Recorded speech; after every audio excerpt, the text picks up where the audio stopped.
जय श्री राम दोस्तों, मैं हूं उत्कर्ष, आपका स्वागत करता हूं आपके यूट्यूब चैनल में। आशा करता हूं आप सभी अच्छे होंगे, इन्वेस्टिंग कर रहे होंगे। आज के इस वीडियो में हम बात करने वाले हैं फ्लेक्सी कैप कैटेगरी के बारे में और उससे रिलेटेड कुछ अच्छे फंड्स के बारे में बात करेंगे, जिसमें आप इन्वेस्टिंग स्टार्ट कर सकते हैं या फिर लमसम में या फिर एसआईपी में। किसी भी तरीके से आप इसमें इन्वेस्टिंग स्टार्ट कर सकते हैं। तो देर ना करते हुए शुरू करते हैं वीडियो और बात करते हैं आज के टॉपिक के बारे में। हमारा आज जो बात हमने बताया कि आज हम बात करने वाले हैं फ्लेक्सी कैप कैटेगरी के बारे में। तो फ्लेक्सी कैप कैटेगरी के बारे में मैं पहले भी कई बार समझा चुका हूँ। फिर से एक बार शॉर्ट में समझ लेते हैं कि जो फ्लेक्सी कैप कैटेगरी होती है, ये एक तरीके से डाइवर्सिफाइड कैटेगरी होती है। इसमें बहुत ज़्यादा फ्लेक्सिबिलिटी आपको मिल जाती है। जब आप इन्वेस्ट करते हैं, आप अगर मान लीजिए लार्ज कैप में इन्वेस्ट कर रहे हैं, तो आपको उसमें सिर्फ लार्ज कैप में इन्वेस्ट करना है। आप मिड कैप में कर रहे हैं तो सिर्फ मिड कैप में इन्वेस्ट करना है। आप स्मॉल कैप में कर रहे हैं तो आपको सिर्फ और सिर्फ स्मॉल कैप में इन्वेस्ट करना है।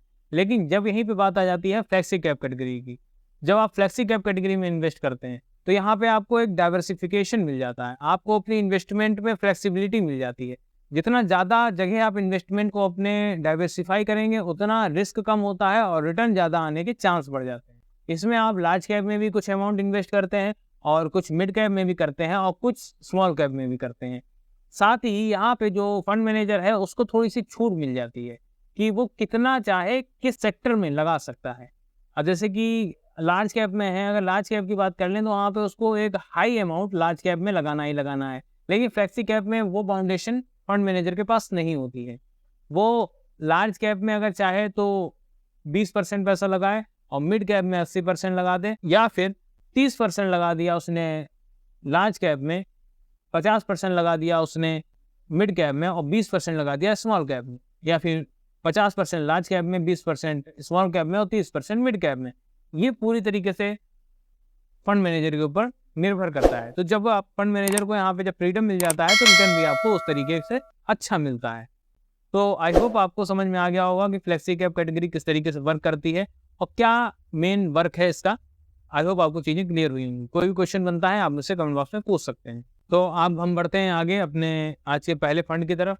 जो है हमारा आज का पहला फंड, वो है Parag Parekh flexi cap fund direct plan growth. ये फ्लेक्सी कैप कैटेगरी का फंड है। इस फंड से रिलेटेड कई वीडियोस आपको हमारे चैनल में मिल जाएंगे। बहुत ही अच्छा फंड मुझे ये लगता है और काफ़ी अच्छा परफॉर्मर भी है। तो मई 2013 में शुरू हुआ है, 11 साल पूरे हो जाएंगे इस फंड को। फंड एग्जिट लोड की बात कर लेते हैं तो 2% का लग रहा है। एक्सपेंस रेशियो की बात कर लेते हैं 0.57% का देखने को मिल जाता है। एग्जिट लोड 2% का है, यहाँ पे एग्जिट लोड थोड़ा सा ज़्यादा है। लेकिन बात अगर हम वहीं पे एक्सपेंस रेशियो की कर लेते हैं तो एक्सपेंस रेशियो एक वाजिब एक्सपेंस रेशियो हो जाता है फ्लेक्सी कैप कैटेगरी। और इतने बेहतरीन परफॉर्मेंस के बाद ये एक्सपेंस रेशियो ऐसा नहीं था। एक्सपेंस रेशियो लगातार यहाँ पे मैंने घटते हुए देखा। आप मेरे कोई भी वीडियो को उठा के देख लेंगे, उसमें आपको ये चीज़ समझ में आ जाएगी कि एक्सपेंस रेशियो लगातार इसमें घटता हुआ चला जा रहा है। साथ ही अगर फंड साइज की बात कर लेते हैं तो यहाँ पे 60,559 करोड़ का फंड साइज हो जाता है और फंड साइज में लगातार बढ़ता चला जा रहा है। बहुत से लोग यहाँ पे एक सवाल उनका ये बन जाता है कि फंड साइज जब बढ़ रहा है तो यहाँ पे ये एक नेगेटिव पॉइंट हो जाता है, क्योंकि रिटर्न पे इफेक्ट पड़ने लगता है। फ्लेक्सी कैप कैटेगरी में बात करें और पराग पारेख की बात करें तो रिटर्न पे अभी तक इसमें कोई इफेक्ट नहीं पड़ा है। बेहतरीन रिटर्न इसने प्रोवाइड किया है। साथ ही फंड साइज भी लगातार बढ़ रहा है, तो अभी इसमें कोई भी नेगेटिव पॉइंट देखने को नहीं मिलता है। और एक्सपेंस रेशियो भी अच्छा है। और जब आप यहाँ पे इन्वेस्ट कर रहे हैं तो सोच समझ के ही इन्वेस्ट करेंगे, तो आपको यहाँ पे 2% का एग्जिट लोड देखने की कोई ज़रूरत नहीं है। लेकिन अगर आपने देख सुन के इन्वेस्ट नहीं किया और गलत फंड में इन्वेस्ट कर दिया, एग्जिट लोड जो लगता है वो आपको इफेक्ट कर सकता है। लास्ट डबल 3 साल में अपने इन्वेस्टर्स का पैसा कर रहा है। बात कर लें लॉक इन पीरियड की, बहुत से लोगों का सवाल हो जाता है कि सर आपने लॉक इन पीरियड नहीं बताया। तो भैया यहाँ पे जो लॉक इन पीरियड लग रहा है वो कोई नहीं लग रहा है। आप जब पैसा चाहें इसमें रिडीम कर सकते हैं, जब चाहें इन्वेस्ट कर सकते हैं। कोई लॉक इन पीरियड नहीं है। एसआईपी लमसम कैसे भी इन्वेस्ट कर सकते हैं और कभी भी इसमें रिडीम कर सकते हैं। बात बेंचमार्क की कर लेते हैं तो निफ्टी 500 इसका बेंचमार्क है।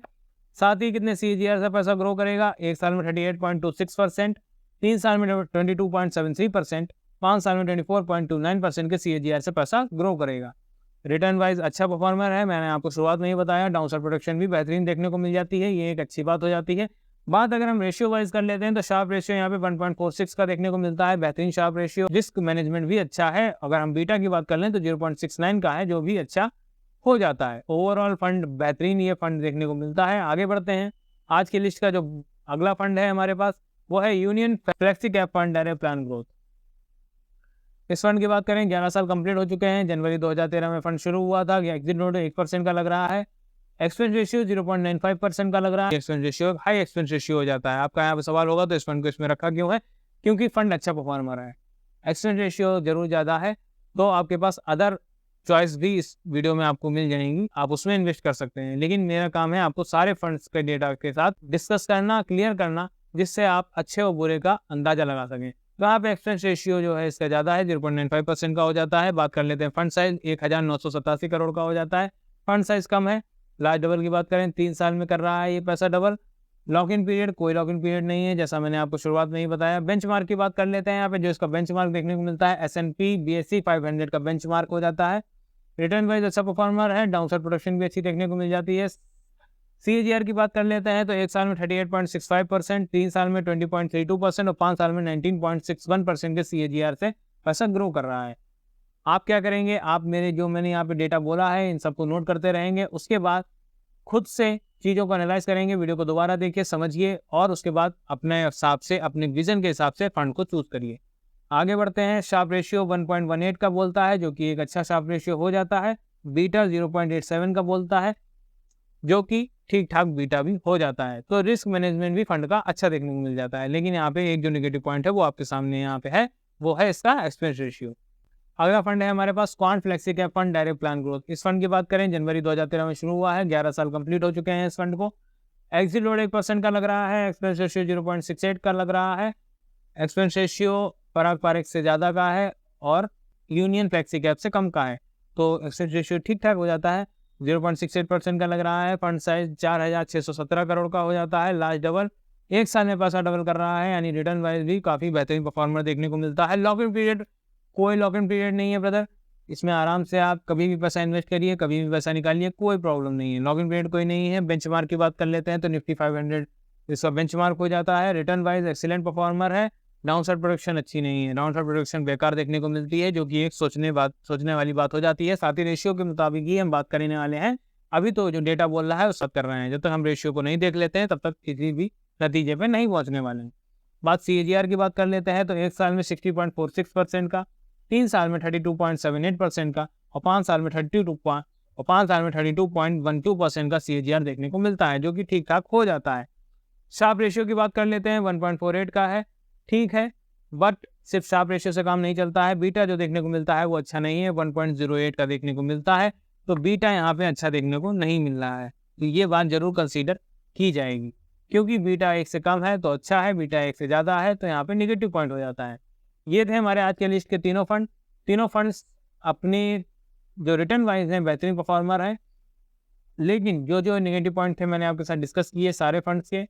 आपको तीनों में से कौन सा बेहतरीन लगता है, कौन सा आप सेलेक्ट करेंगे SIP या लमसम अमाउंट के लिए, मुझे कमेंट बॉक्स में जरूर बताइएगा। वीडियो पसंद आया है तो वीडियो को लाइक करिए, चैनल को सब्सक्राइब करिए, दोस्तों के साथ शेयर जरूर करिएगा। जितनी ज़्यादा लोगों तक वीडियो जाएंगे उतनी ज़्यादा लोगों की जानकारी बढ़ेगी, अवेयर होंगे और गलत फंड में फंसने से बचेंगे। मिलते हैं नेक्स्ट वीडियो में, धन्यवाद।